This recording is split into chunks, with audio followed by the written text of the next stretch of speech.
Olá, irmãos. Você, meu irmão, minha irmã. Que a graça e a paz de nosso Senhor Jesus Cristo esteja contigo, tá bom? Tô passando aqui para deixar uma mensagem que eu tenho certeza que é uma mensagem de Deus para a minha vida, para a sua vida. E quero dizer para você nesse domingo, quero deixar uma passagem, uma mensagem no livro de Daniel. Daniel capítulo 1, versículo 8. Quero te dizer que muitas das coisas que nós estamos vivendo hoje são consequências do que nós fizemos ontem, que nós plantamos ontem, do que nós fizemos ontem, nós estamos colhendo hoje. Amém? A vida é assim. O que você planta, você colhe. Para eu colher algo, eu tenho que plantar antes. Eu não planto no mesmo dia e colho no mesmo dia. Então, se eu plantei ontem, eu vou colher hoje, vou colher semana que vem, vou colher o mês que vem, né? E assim sucessivamente. E aqui, essa passagem aqui nos dá uma lição grande de Daniel, que tinha sido cativo, levado para a Babilônia, pelo rei da Babilônia, e lá ele mais 3 amigos dele, eles estavam sendo preparados, tinha sido designado que eles iam ser preparados para trabalhar no palácio do governo, com o rei, para ajudar ali, como ele, no fim, ele acabou sendo um dos governadores, um dos primeiros ministros lá daquele reinado de Nabucodonosor mais para frente. Só que quando Daniel é levado cativo, Daniel, com certeza, sempre foi um homem de Deus, porque se ele não tivesse sido antes um homem de Deus, ele não tinha tomado essa atitude ali quando ele chegou lá, né? Então Daniel, eu creio que Daniel nessa passagem, nessa ida dele,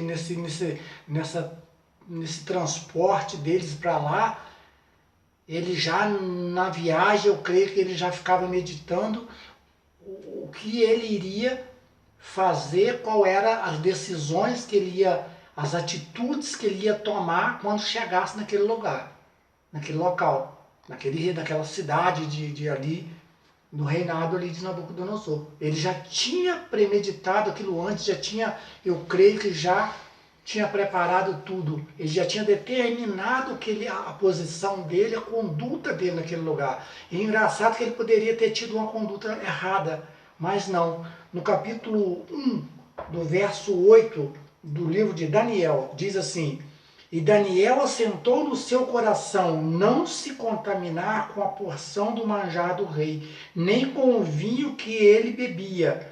Portanto, pediu ao chefe dos eunucos que lhe concedesse não se contaminar. Interessante que Daniel ele poderia ter tido uma atitude diferente. Daniel poderia ter tido uma atitude de chegar ali, como já estava indo preso. Tinha sido tirado da sua terra com os outros. Estava sendo levado para um lugar estranho, de cultura estranha, de deuses que na verdade não eram deuses, né? Que só existe um Deus, que era o Deus que Daniel professava e que nós professamos hoje, o Deus de Abraão, de Isaac, de Jacó. Mas para eles lá não era o Deus deles, o Deus de Daniel não era nada para eles. E Daniel poderia chegar ali para livrar a sua pele, para salvar a sua pele, para ter uma vida sossegada, entre aspas. Ele poderia se compactuar com o povo, viver, fazer do jeito que eles queriam. Mas Daniel conhecia a lei do Deus poderoso, do Deus verdadeiro. Esse Deus que ele conheceu foi o Deus que o livrou. E Daniel, aqui diz que Daniel assentou no seu coração não se contaminar com a porção do rei, com os manjares, com as coisas que a princípio ia trazer um prazer, ia trazer algo que ia alegrar ele naquele momento, mas ele sabia que lá na frente isso iria levar ele à derrota e traria desgraça para a vida dele. Porque ele estaria sendo infiel com o seu Deus. Ele estaria se afastando do seu Deus, do Deus verdadeiro, diante de um rei. Esse rei era poderosíssimo. Ele tinha muito poder, mas o poder dele de nada valia diante de um Deus poderoso. E eu quero te dizer que talvez, eu não sei o que você vive hoje, ou se o que você está colhendo, Eu já colhi muitas coisas ruins porque eu semeei, eu plantei coisas erradas e colhi lá na frente. Talvez você também já aconteceu isso. Mas eu quero te dizer uma coisa, que as nossas escolhas de hoje vão determinar a nossa vitória de amanhã. Aqui Nabucodonosor, que leva eles, engraçado que se menciona a Bíblia de 4, ele mais 3 amigos dele. Os outros tinham muito mais pessoas sendo preparadas. E Daniel colocou, eu não vou me contaminar, ele não se contaminou. Ele preferiu comer legumes, beber água. E durante 10 dias,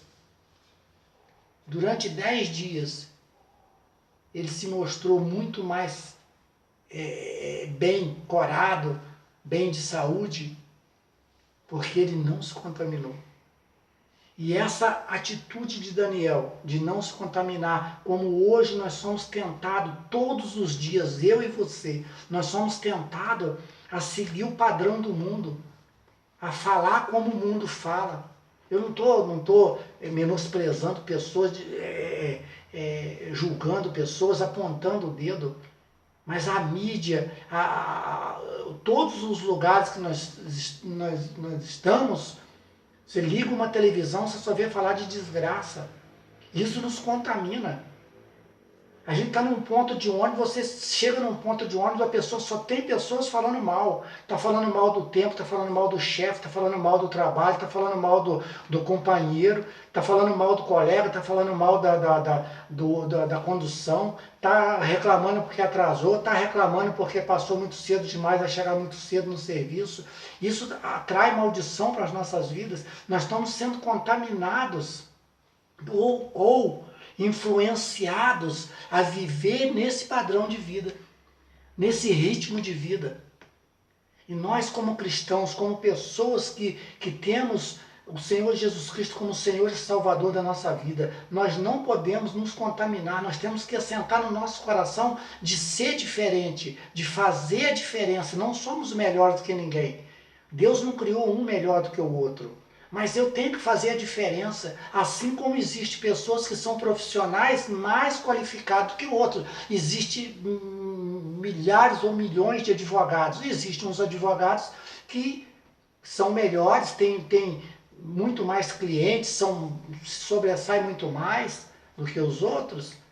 Assim como tem em todas as áreas, em todas as áreas de trabalho, na vida profissional. Assim também, nós como cristãos, nós temos que fazer com que brilhe a luz de Cristo na nossa vida, para que nós possamos ser luz para os outros, para que outras pessoas possam ver a luz brilhar em nós e querer também ser iluminado. Então, para que isso aconteça, eu tenho que assentar no meu coração, não me contaminar, fazer a diferença. Porque não adianta eu entrar num culto e louvar, glorificar, pular, saltar e fazer, e me sentir na presença de Deus e sair lá de dentro do culto. O culto não me acompanha para a rua fora, o louvor pelo menos, a música. Eu me sentir empolgado, eu viver de empolgação, eu viver só de empolgação, de viver de emoção. Eu não posso viver de emoção. Eu tenho que prestar um culto racional, um culto. Eu sei o que estou fazendo, como estou cultuando e para quem estou cultuando. E eu sei como eu me proceder, como eu viver. E isso eu tenho que buscar muito. Porque são 24 horas em todos os lugares que nós estamos. É a mídia em cima, situações críticas, e pessoas às vezes que não creem em nada, ou que dizem crer, mas não praticam, não buscam conhecer. Até pessoas dentro das igrejas. Está na igreja, a pessoa está murmurando, está reclamando, está fazendo tudo, não dá uma conduta, uma boa conduta, não mostra que a pessoa realmente está vivendo aquilo que é a palavra de Deus. Daniel não. Daniel creu no Deus dele, eu creio no meu Deus. Eu entendo que ele deve ter pensado dessa maneira. Eu não vou abrir mão desse Deus. Eu não vou abrir mão, ele é poderoso. Se ele me salvar lá, me libertar, ele vai me libertar. Se ele, eu penso assim que Daniel deve ter pensado, mas que eu não vou me contaminar com esses manjares consagrados a demônios, comer coisas consagradas lá, dos deuses deles lá, não vou. Eu não vou me contaminar, que isso vai me destruir lá na frente.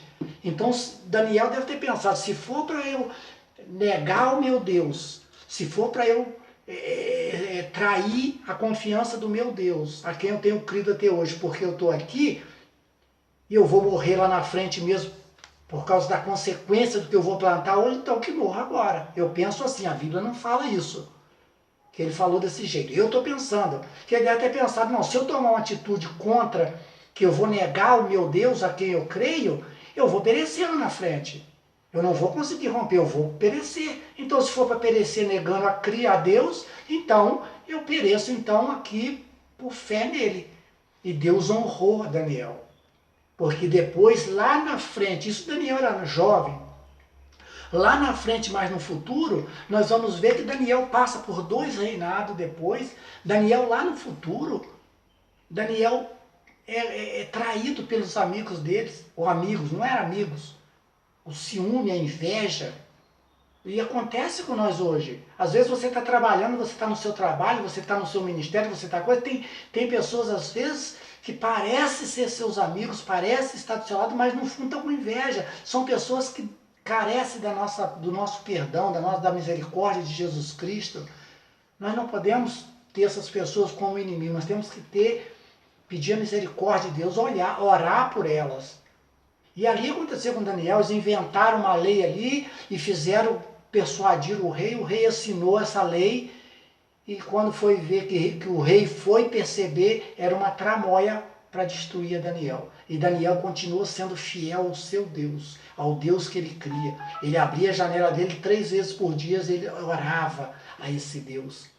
E esse Deus não o abandonou, como não vai te abandonar. Se você não negar Cristo, seja lugar que nós somos tentados às vezes a achar que nós somos envergonhados mesmo. Tem pessoas às vezes que falam, eu cansei de ouvir eu pregar para as pessoas na estrada, onde que eu viajava, as pessoas falar que tinha que dar dinheiro para o pastor mesmo, que o pastor era ladrão. Cansei de ouvir isso, que tinha que dar o dinheiro para poder sustentar o pastor. Um miserável pastor que precisar do meu dinheiro para ser sustentado. Quem sustenta o pastor é Jesus Cristo. Quem sustenta a igreja é Jesus Cristo. Não é o homem que sustenta a igreja. Não é eu. Se o meu dízimo fosse R$1 milhão, não seria o meu R$1 milhão que ia sustentar a igreja.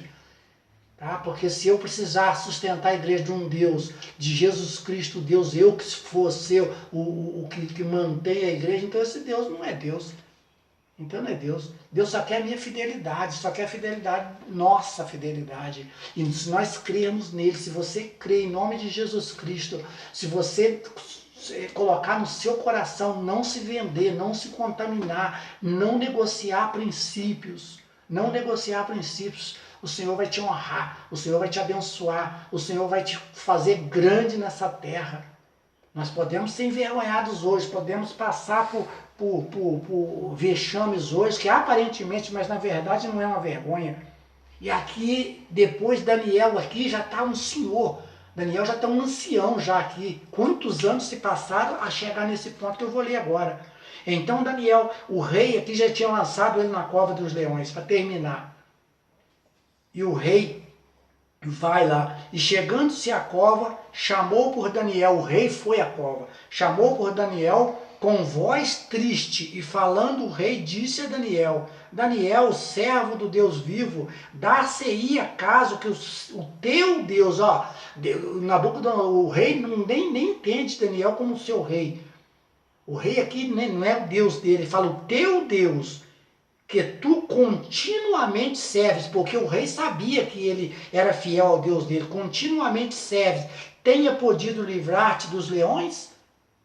E eu te digo uma coisa, se esse Deus que você serve continuamente, mas serve com fidelidade, serve com o seu coração, com a sua alma mesmo, crendo, sem redapé, ele te livra, como livrou Daniel, e me livra, e tem nos livrado. Então Daniel falou ao rei, ó rei, vive para sempre. O meu Deus enviou o seu anjo e fechou a boca dos leões, para que não me fizesse dano, porque foi achado em mim inocência diante dele. E também contra ti, ó rei, não tenho cometido delito algum. O Senhor está dizendo aqui. Daniel fala para ele que diante de Deus não tinha sido achado. Daniel não tinha feito nada para merecer aquilo. Daniel não tinha feito nada para que fosse merecedor daquela de estar ali. E o Deus de Daniel, ele livra Daniel não de entrar na cova, não das garras de Satanás de ter levantado pessoas para fazer aquilo com ele. Mas livra ele lá de dentro da cova, nada aconteceu com ele. Se você continuar lendo depois, você vai ver que o rei fica irado, manda pegar a família, os filhos, esposa e todo dessas pessoas e lançam lá. E a Bíblia relata que antes que eles cheguem no fundo da cova, os leões já tinham devorado eles. Eu quero te dizer, em nome de Jesus Cristo, não esteja passando o que você estiver passando. Isso não significa que às vezes você está passando, eu estou dizendo que você está passando alguma coisa, que é porque você está no pecado, que está isso, como os amigos de Jó lá, supostos amigos de Jó, fizeram com ele. Ficaram julgando, eu não estou dizendo. Eu quero dizer o seguinte, se nós não nos contaminarmos, nós podemos estar passando luta hoje, mas a sua vitória vai vir amanhã. Porque a Bíblia fala que o choro pode durar uma noite, mas a alegria vai vir pelo amanhecer. Então creia, não deixe se contaminar, assente no seu coração que Jesus Cristo é o seu Senhor, é o seu Salvador, é o seu libertador, e é Ele que vai te dar a vitória em nome de Jesus Cristo, e todo o povo da terra tem que exaltar e glorificar o nome desse Deus, desse Jesus Cristo. Que o Senhor Jesus Cristo te abençoe, que o Senhor Jesus Cristo te guarde, que o Senhor Jesus Cristo levante o seu rosto sobre ti, e o Senhor Jesus Cristo te dê a paz. Amém, irmãos?